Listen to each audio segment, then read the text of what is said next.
नमस्कार दोस्तों, स्वागत है आपका अपने YouTube channel youth study point पर। मैं हूं आपका साथी योगेंद्र शर्मा। आज हम वार्ता करने जा रहे हैं 5 अगस्त 2020 के करंट अफेयर की। जितने भी महत्वपूर्ण प्रश्न 5 अगस्त 2020 को हमारी प्रतियोगिता परीक्षाओं के लिए विशेष बन रहे हैं, हम सभी पर एक विस्तृत चर्चा करने जा रहे हैं। वीडियो में आप अंत तक बने रहें, क्योंकि आगामी जो परीक्षाएं हैं उनको मद्देनजर रखते हुए इस समय का जो महत्वपूर्ण प्रश्नोत्तरी का कार्यक्रम है, ये आपके लिए बहुत ज्यादा फायदेमंद रहेगा। वीडियो के अंत में एक विशेष प्रश्न पूछा जाएगा, जिसका उत्तर आपको कमेंट बॉक्स में लिखना है। सबसे पहले हम चलते हैं अपने कल के उसी प्रश्न की ओर जो आपसे पूछा गया था। कल का अपना प्रश्न था, मेरा युद्ध कैंसर विरुद्ध पुस्तक के रचयिता कौन है? 4 विकल्प थे, डॉक्टर अजय यादव, डॉक्टर जसवंत राठी, राजेश यादव या डॉक्टर प्रमिल राव। तो सही उत्तर था डॉक्टर जसवंत राठी। दोस्तों, यदि आपको ये वीडियो अच्छा लगे तो आप इसको लाइक जरूर करें, और जिन्होंने अब तक सब्सक्राइब नहीं किया है वो सब्सक्राइब भी कर लें, ताकि कोई भी वीडियो आपके लिए बनाया जाए वो आपके पास सबसे पहले पहुंचे। अब हम चर्चा करते हैं अपने आज के विशेष प्रश्नोत्तरों की। पहला प्रश्न है, एक मास्क अनेक जिंदगी नामक जागरूकता अभियान किस राज्य द्वारा चलाया गया है? मध्य प्रदेश, तमिलनाडु, उत्तर प्रदेश या राजस्थान? तो इसका सही उत्तर है मध्य प्रदेश।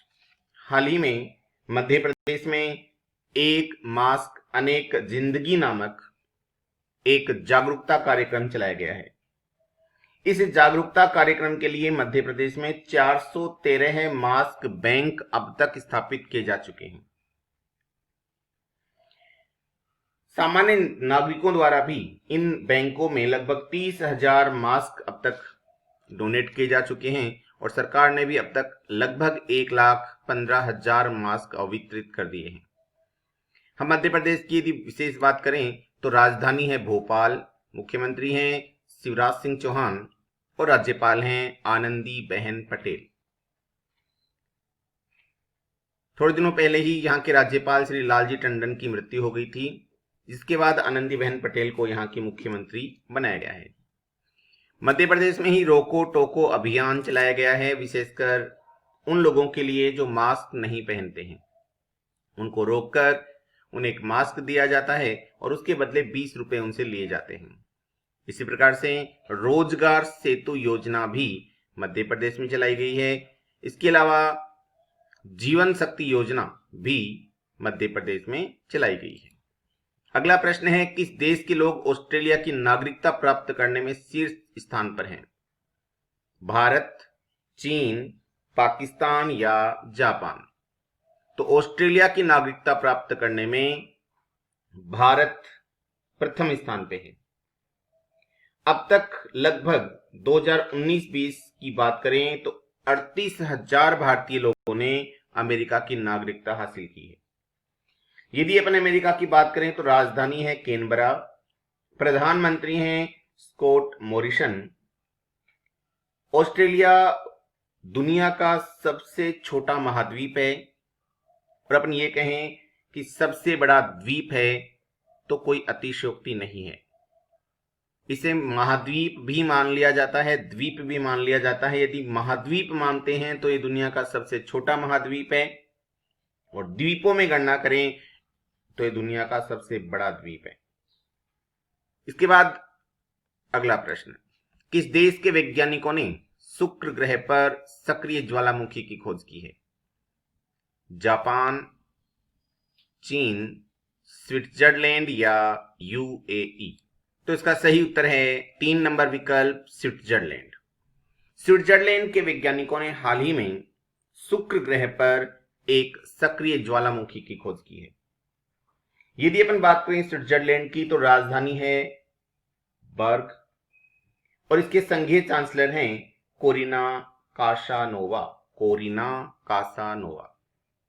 स्विट्जरलैंड दुनिया का सबसे अमीर देश है। सबसे सुंदर देशों में भी स्विट्जरलैंड को माना जाता है।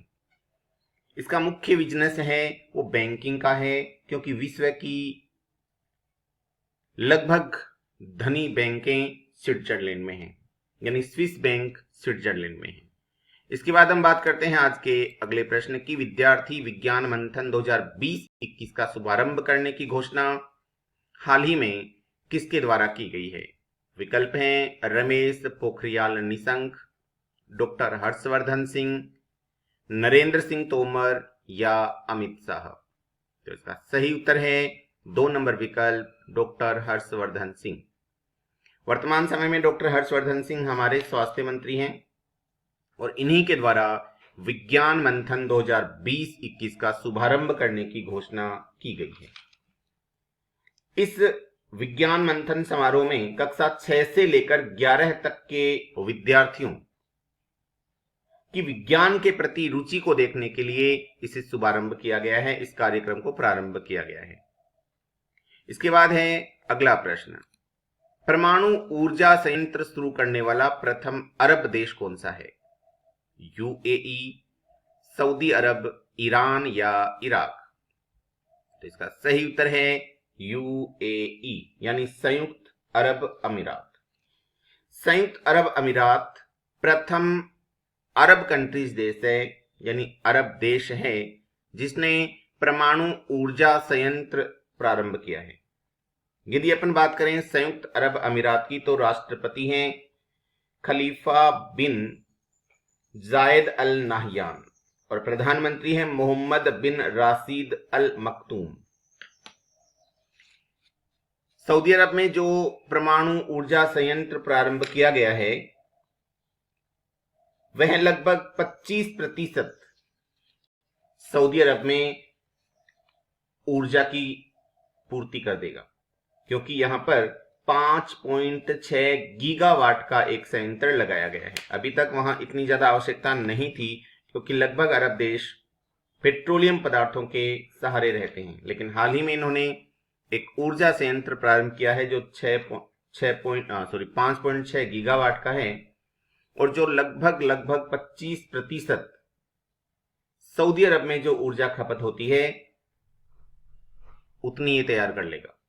उसके बाद है अगला प्रश्न, भारतीय रेलवे ने किस राज्य में 3 रेलवे स्टेशनों पर स्वचालित लाइटिंग सिस्टम लगाया है? मध्य प्रदेश, तमिलनाडु, उत्तर प्रदेश या ओडिशा? तो इसका सही उत्तर है मध्य प्रदेश। मध्य प्रदेश में भारतीय रेलवे ने 3 रेलवे स्टेशनों पर स्वचालित लाइटिंग सिस्टम हाल ही में लगाया है। यदि अपन बात करें मध्य प्रदेश की तो राजधानी है भोपाल, मुख्यमंत्री हैं शिवराज सिंह चौहान, राज्यपाल हैं आनंदीबेन पटेल, क्योंकि हाल ही में वहां के राज्यपाल श्री लालजी टंडन की मृत्यु हो गई है। यहीं पर रोको टोको अभियान, रोजगार सेतु अभियान, जीवन शक्ति योजना प्रारंभ की गई है। इसके अलावा श्रम सिद्धि योजना, हमारा घर हमारा विद्यालय योजना, जीवन अमृत योजना को भी प्रारंभ किया गया है। मध्य प्रदेश में ही एक जिला है उमरिया जिला। उमरिया जिला में संकल्प योजना बुजुर्गों के लिए और विशेषकर बुजुर्गों की सहायता के लिए प्रारंभ की गई है। वहीं पर एक जिला है झाबुआ जिला। झाबुआ जिला में दीदी वाहन सेना प्रेग्नेंट महिलाओं के लिए तैयार की गई है और निष्ठा विद्युत मित्र योजना भी मध्य प्रदेश में ही प्रारंभ की गई है। इसके बाद अपन यदि अगले प्रश्न की बात करें तो अग्नि सम सेवा ऑनलाइन पोर्टल किस राज्य में हाल ही में प्रारंभ किया गया है? विकल्प है मध्य प्रदेश, तमिलनाडु, उत्तर प्रदेश या ओडिशा। तो सही उत्तर है ओडिशा। ओडिशा में हाल ही में अग्नि सम सेवा ऑनलाइन पोर्टल को प्रारंभ किया गया है। वस्तुतः है जब भी कोई बिल्डिंग तैयार की जाती है, मकान तैयार किया जाता है, तो फायर प्रूफ से एक सर्टिफिकेट लेना पड़ता है कि ये बिल्डिंग विद्युत उपकरणों से बिल्कुल साफ है, सेफ है, इसको किसी प्रकार का खतरा नहीं है। उसी सर्टिफिकेट के लिए अब अग्नि सम सेवा ऑनलाइन पोर्टल को प्रारंभ कर दिया गया है ताकि वहां नागरिकों को इधर उधर चक्कर न काटने पड़े, ऑफिसों में न घूमना पड़े।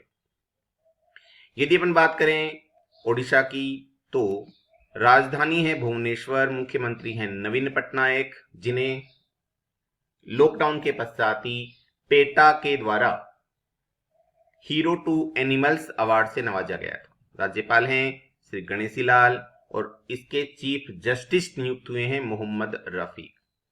यहीं पर एक द्वीप है जिसका नाम था वेलर द्वीप।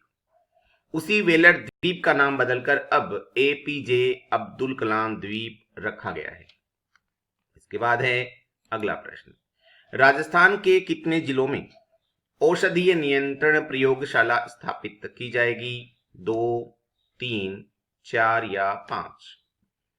तो इसका सही उत्तर है 3 जिलों में औषधीय नियंत्रण प्रयोगशाला को स्थापित किया जाएगा।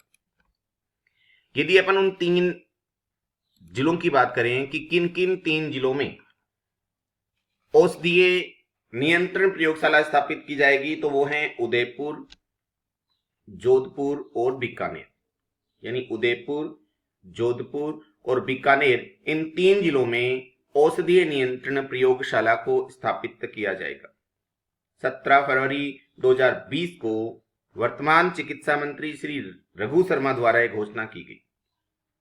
इससे पहले 2018 में वसुंधरा सरकार के समय ही इनके लिए 14 करोड़ रुपए की वित्तीय घोषणा कर दी गई थी, लेकिन इसके पश्चात सरकार बदल गई और अब इन 3 जिलों उदयपुर, जोधपुर और बीकानेर में स्थापित करने की योजना है। 26 मार्च 2019 को इसके लिए सरकार ने वित्तीय स्वीकृति भी प्रदान कर दी है। इसके बाद है आज का अगला प्रश्न। अगला प्रश्न है, किस राज्य में माइनिंग उद्योग व कमर्शियल जमीन पर टैक्स लगाने की घोषणा की गई है? विकल्प हैं मध्य प्रदेश, तमिलनाडु, उत्तर प्रदेश या राजस्थान। तो इसका सही उत्तर है राजस्थान। राजस्थान में माइनिंग उद्योग व कमर्शियल जमीन पर टैक्स लगाने की घोषणा हाल ही में राज्य सरकार द्वारा की गई है। इसकी दर 20 पैसे से लेकर 210 रुपए प्रति वर्ग मीटर की रखी गई है। यानी जिस प्रकार की लोकेशन पर वह जमीन है उसके हिसाब से उस पर टैक्स लगाया जाएगा। कम से कम दर 20 पैसे की है और अधिकतम दर 210 रुपए प्रति वर्ग मीटर की है। वित्त विभाग की तरफ से भी इसके लिए नोटिफिकेशन जारी किया जा चुका है। इससे लगभग 400 करोड़ रुपए का राजस्व प्राप्त होने की उम्मीद राज्य सरकार को है। 6 वर्ष पहले इस प्रकार की एक योजना बनाई गई थी जो रुक गई थी नई सरकार के कारण। अब 6 वर्ष बाद इस पर एक फैसला आया है। इसमें लगभग 10,000 वर्ग मीटर भूमि दायरे में आएगी जिस पर टैक्स लगाया जा सकेगा। यानी 10,000 वर्ग मीटर की जो भूमि है उस पर टैक्स लगेगा जो माइनिंग उद्योग व कमर्शियल जमीन के रूप में है। इसके बाद है आज का अपना अगला प्रश्न। अगला प्रश्न है, राजस्थान में डाक सेवाओं से संबंधित शिकायतों के निस्तारण हेतु कौन सी तिथि को हाल ही में निर्धारित किया गया है? वो विकल्प हैं 5 अगस्त, 7 अगस्त, 15 अगस्त या 14 अगस्त। इसका सही उत्तर है 14 अगस्त। हाल ही में राजस्थान में डाक सेवाओं से संबंधित शिकायतों के निस्तारण के लिए डाक अदालत का आयोजन किया जाएगा।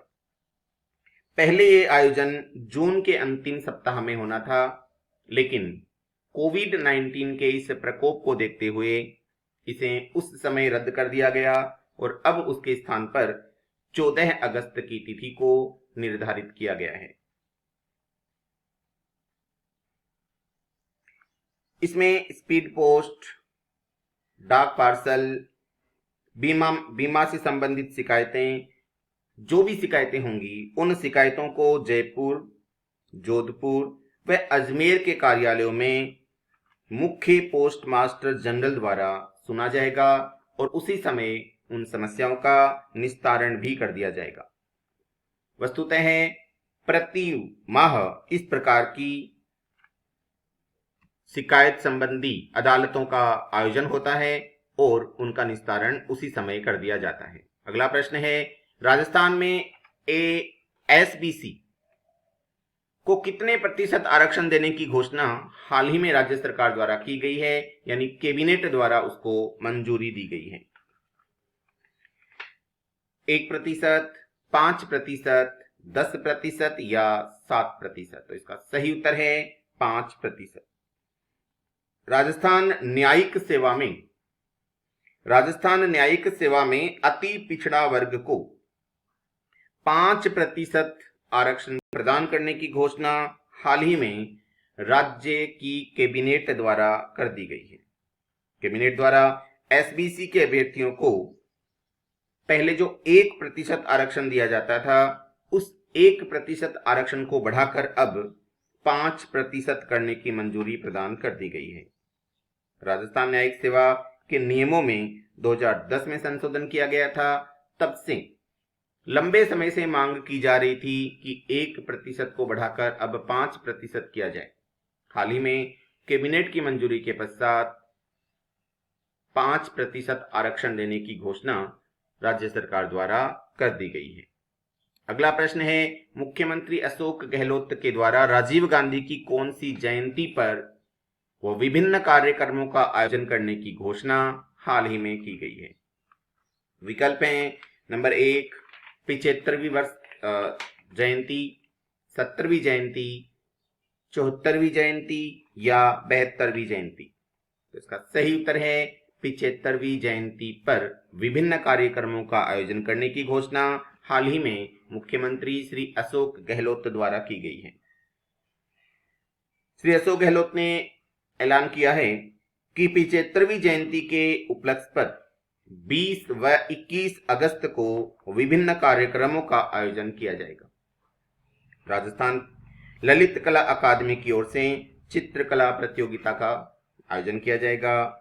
वहीं राजस्थान उर्दू अकादमी की ओर से निबंध प्रतियोगिता, पोस्टर प्रतियोगिता व स्लोगन प्रतियोगिता का आयोजन किया जाएगा। रविंद्र मंच जयपुर की तरफ से ऑनलाइन नाट्य प्रस्तुति का आयोजन किया जाएगा। वहीं जवाहर कला केंद्र जयपुर के द्वारा भी म्यूजिक के रूप में श्रद्धांजलि कार्यक्रम को आयोजित किया जाएगा। राजस्थान साहित्य अकादमी की ओर से राजीव गांधी का स्थानीय निकायों के चुनाव व संस्थानीकरण में योगदान इस विषय पर निबंध व संवाद कार्यक्रम का आयोजन किया जाएगा। इसके बाद है अगला प्रश्न है, राजस्थान में इंदिरा रसोई योजना को किस तारीख से प्रारंभ करने की घोषणा हाल ही में मुख्यमंत्री द्वारा की गई है? 20 अगस्त, 15 अगस्त, 12 अगस्त या 5 अगस्त? तो इसका सही उत्तर है 20 अगस्त। राजस्थान में इंदिरा रसोई योजना को 20 अगस्त से नगरीय क्षेत्रों में प्रारंभ करने की तारीख श्री मुख्यमंत्री द्वारा घोषित कर दी गई है। राजस्थान प्रदेश के लगभग 213 नगर निकायों में 358 रसोइयों का संचालन होगा, जिनमें लोगों को सम्मान के साथ भोजन परोसा जाएगा, भोजन प्रदान किया जाएगा। प्रति थाली 20 रुपए की दर रखी गई है, जिसमें 8 रुपए उपभोक्ता को देने हैं व 12 रुपए का सरकार अनुदान देगी। स्वायत्त शासन विभाग के सचिव श्री भवानी सिंह देथा के अनुसार इस पर प्रतिवर्ष 4,87,00,000 लोगों को भोजन करवाया जाएगा और 100 करोड़ रुपए का खर्चा आएगा। इसमें मेनू रखा गया है 100 ग्राम दाल, 100 ग्राम सब्जी, 250 ग्राम चपाती व अचार। इसके बाद अगला प्रश्न है, किस राज्य सरकार ने ई रक्षाबंधन नामक एक जागरूकता कार्यक्रम को लॉन्च किया है? आंध्र प्रदेश, तमिलनाडु, उत्तर प्रदेश या राजस्थान? तो इसका सही उत्तर है आंध्र प्रदेश। आंध्र प्रदेश सरकार के द्वारा हाल ही में ई रक्षाबंधन नामक एक साइबर जागरूकता कार्यक्रम को लॉन्च किया है। यानी जो साइबर हमले वर्तमान में हो रहे हैं, उनका शिकार लोग बन रहे हैं, उनसे रोकने के लिए, उनमें जागरूकता पैदा करने के लिए ई रक्षाबंधन नामक एक ऑनलाइन जागरूकता कार्यक्रम को आंध्र प्रदेश सरकार द्वारा लॉन्च किया गया है। यदि अपन बात करें आंध्र प्रदेश की, तो राजधानी है अमरावती। हाल ही में यहाँ 3 राजधानियों के निर्णय को स्वीकार कर लिया गया है। मुख्यमंत्री हैं जगन मोहन रेड्डी, राज्यपाल हैं विश्वभूषण हरचंद्रन। हाल ही में वहां पर मोबाइल हैंड वॉश स्टेशनों की स्थापना की गई है ताकि लोगों में हाथ धोने की प्रवृत्ति को बढ़ाया जा सके। भाषा आधारित यह प्रथम राज्य है और यहाँ पर निगाह ऐप को भी लॉन्च किया गया है। यहीं पर जगन्ना विद्या दिवेने योजना को प्रारंभ किया गया है। इसके बाद है आज का अपना विशेष प्रश्न, प्रधानमंत्री का निजी सचिव हाल ही में किसे बनाया गया है? हार्दिक सतीश चंद्र शाह को, के मुरली राजू को, अनुव्रत मिश्र को, या इनमें से कोई नहीं? इसका उत्तर आपको कमेंट बॉक्स में लिखना है। इसी के साथ आज की अपनी वार्ता समाप्त होती है। कल पुनः मुलाकात होगी, तब तक के लिए जय हिंद।